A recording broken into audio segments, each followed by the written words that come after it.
اس کے اوپر پارٹی کی آپ کو بیکنگ ہے یہ بیان دینے کی؟ میں کاشف عباسی صاحب یہ کہہ رہا ہوں کہ پاکستان مزید انتشار کا متحمل نہیں ہے بھائی وہ تو کسی میں نے جگہ. مان لیا، چلیں آپ اس کا جواب نہیں دینا چاہتے، مجھے لگتا ہے پارٹی کی بیکنگ ہوگی آپ کو. اور جو آپ کہہ رہے ہیں نا ہماری سیٹیں کم ہیں، میرا کہنے کا مطلب یہ تھا جتنی اس وقت بھی آپ کے سیٹوں کے خانے میں نمبر ہے نا، آپ کی سیٹیں اس سے بھی کم تھی. خیر نہیں، بات یہ چھوڑے. میں وہ بات نہیں کر رہا. میں آج سیٹوں کے خانے میں جس جماعت کی جو فگر ہے میں اس کی بات کر رہا ہوں. ٹھیک ہو گیا. وہ بھی آپ کو پتا کہ میں کیا کہہ رہا ہوں اور آپ بھی پتا کہ وہ کہانی کیا، لیکن چلو ٹی وی پہ آپ نہیں کہہ سکتے، کوئی ظاہر ہے وہ سیاسی ایک پولیٹیکل پارٹی بھی تو ہے. سر کیا میاں نواز شریف صاحب اور آپ کی پارٹی، اور یہ بات پہلے میں کہہ دوں کہ جو خط لکھا گیا ہے ججز کی جانب سے اسلام آباد ہائی کورٹ کے، اس میں یہ مطالبہ بھی کیا گیا کہ جسٹس شوکت صدیقی صاحب کے الزامات کی تحقیقات بھی ہونی چاہیے. کیا میاں صاحب آپ ابھی میٹنگ میں تھے میاں صاحب کے ساتھ، جو صحافیوں کے ساتھ بھی ملاقات ہوئی، کیا مسلم لیگ نون پارٹی بننا چاہتی ہے ان پروسیڈنگز کی؟ دیکھیں کاشف عباسی صاحب، یہ تو نہیں ہو سکتا کہ 6 ججز خط لکھیں اور وہاں سے انویسٹیگیشن شروع کروا دی جائے، اور جو 5 ججز فیصلہ کرتے آئے، فیصلے دیتے آئے، جس سے ملک برباد ہو گیا، آپ وہاں سے کہیں کہ یہاں چھوڑ دیں اور یہاں سے پورشن لے لیں.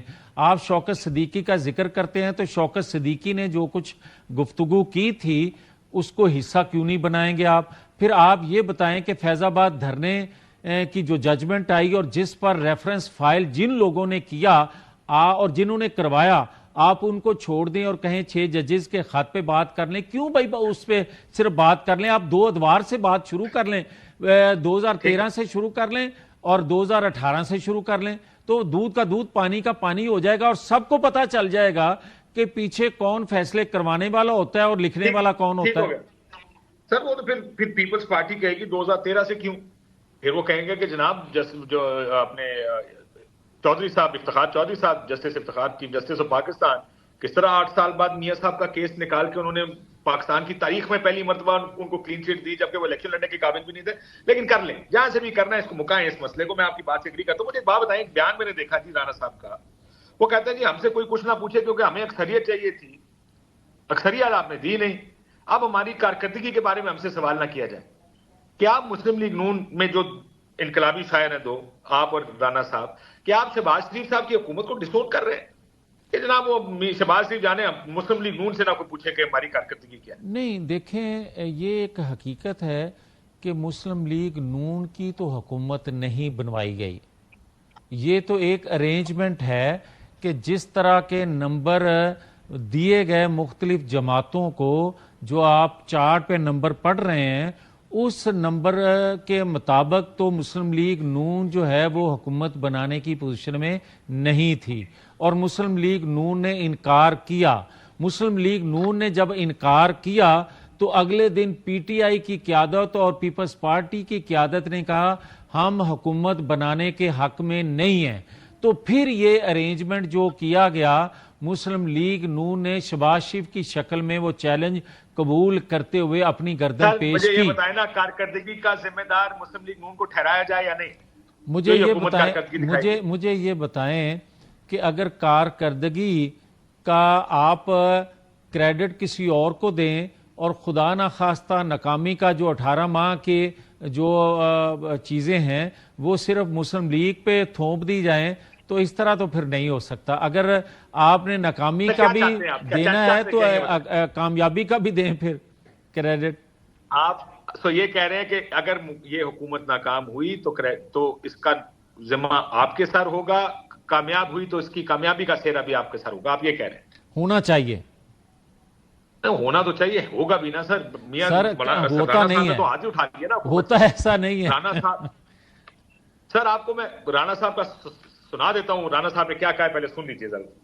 نہیں، اب ہمارا کوئی وعدہ نہیں ہے. ہمارا جو عوام سے وعدے تھے وہ اس بنیاد پہ تھے کہ ہمیں اگر سمپل میجورٹی ملی، پی ایم ایل این نے اپنی گورنمنٹ بنائی اور میاں نواز شریف کی لیڈرشپ میں ہم وہ وعدے بھی پورے کرتے. ہمیں تو سمپل میجورٹی لوگوں نے نہیں دی، تو اب ہماری تو کوئی ذمہ داری نہیں ہے. تو میاں جاوید لطیف صاحب ذمہ داری کس کی ہے پھر؟ نہیں، بات یہاں تک تو رانا صاحب ٹھیک کہہ رہے ہیں.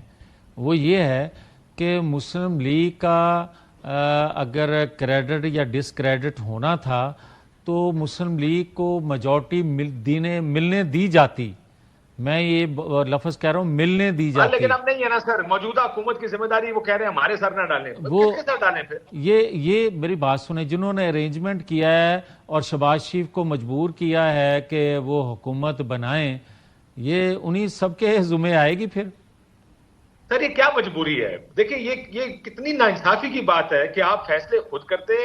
وکٹری سپیچ شہباز شریف نے کی تھی, میاں نواز شریف صاحب نے کی تھی. اللہ کہ آپ کے پاس سیٹیں بھی, آپ خود مان رہے ہیں کہ آپ دوسرے نمبر پہ تھے, آپ نے جا کے ایک وکٹری سپیچ کر دی. اچھا کیونکہ میاں نواز شریف صاحب کو جلدی تھی. اب آپ کہتے ہیں کہ ساری ذمہ داری نہیں, ذمہ داری نہیں سر یہ نہیں ہو سکتا. نہیں کاشف, اس طرح نہیں تھا. وہ یہ تھا کہ میں آج میری بات کوئی سنے گا نہیں یا ماننے کو تیار نہیں ہوگا, کوئی وقت آئے گا ضرور یہ باتیں مانی جائیں گی کہ جو مالیاتی اداروں یا دیگر جو چیلنجز تھے پاکستان کو 8 فروری کے بعد بھی, کیا ان چیلنجز کو آپ اسی طرح چھوڑ کے بھاگ جاتے؟ تو یہ بھی ایک نیشنل اپروچ نہیں تھی. آپ نے شہباز شریف کو لے لیا, ہم نے دے دیا, تو اس کے بعد پھر ذمہ داری سب کی ہے.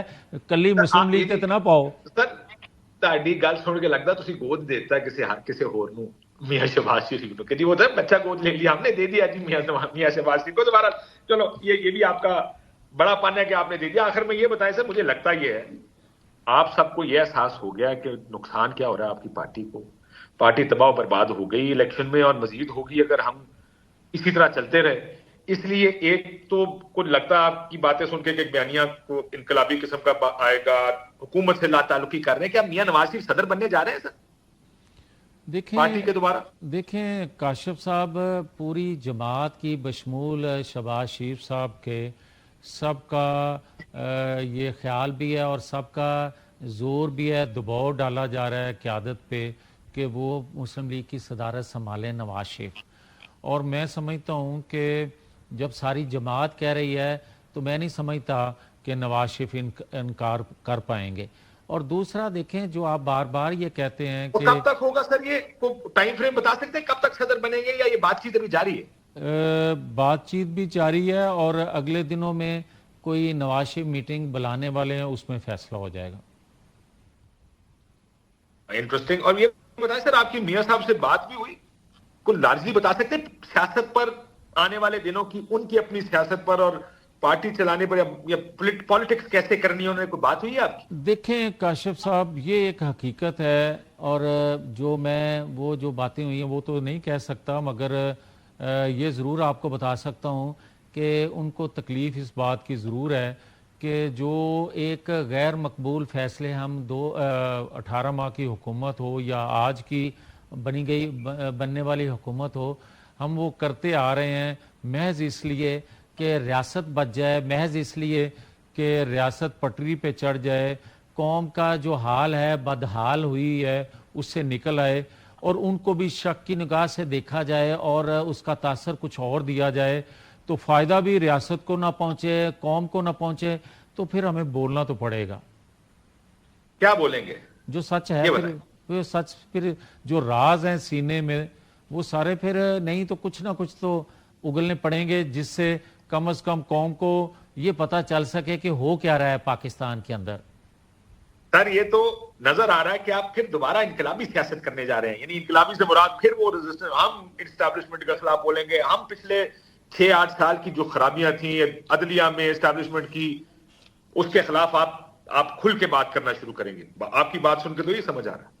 کاشف, کیا یہ حقیقت نہیں ہے کہ میں وہ بات کروں تو میں مقبول ہو جاتا ہوں, کوئی اور بات کرے بھلے اس سے مل کے کھیل رہا ہو, وہ بات کرے تو اس کو ووٹ ملنا شروع ہو جاتے ہیں, یا اس کو کہا جاتا ہے یہ مقبول ہے. تو پھر ایک میرے بھائی, نہیں میرے بھائی, پھر تمام اداروں میں بیٹھے پالیسی سازوں کو سوچنا چاہیے کہ یہ بڑی خوفناک الارمنگ بات ہے کہ ان کے خلاف بات کرنے والا مقبول ہو جاتا ہے. یہ ریاست کے مفاد میں نہیں ہے, یہ قوم کے مفاد میں نہیں ہے, یہ اداروں کے مفاد میں نہیں ہے. اس لیے اپنی پالیسیوں کو ازسر نو دیکھنا پڑے گا, یا وہ دیکھ لیں یا ہمیں بات کرنا پڑے گی. اچھا, ورنہ آپ بات کریں, یا وہ خود دیکھیں یا پھر آپ کو بات کرنی پڑے گی. آخری سوال پہ میاں صاحب, اگر آپ کو یہ سب نظر آ رہا تھا کہ ووٹ اینٹی اسٹیبلشمنٹ ہے تو ڈیل کیوں کی تھی؟ اگر تو ہم نے ڈیل کی ہے تو پھر ہمارا حشر یہی ہونا چاہیے. اور اگر ہم نے ڈیل نہیں, میری عرض سن لیں, اگر ڈیل نہیں حشر کرنے میں صرف کسی کا کردار ہے, ووٹر کا کردار خالی نہیں ہے. میں یہ کہوں گا کہ اگر ہم نے ڈیل بھی نہیں کی, ہم نے صرف یہ سوچا کہ اے پولیٹیکل کہنے والے اے پولیٹیکل ہو گئے ہیں, پالیسیاں درست کر رہے ہیں, تو پھر ہم نے گھاٹے کا سودا نہیں کیا اگر وہ عمل کرنا شروع کر دیں آج بھی.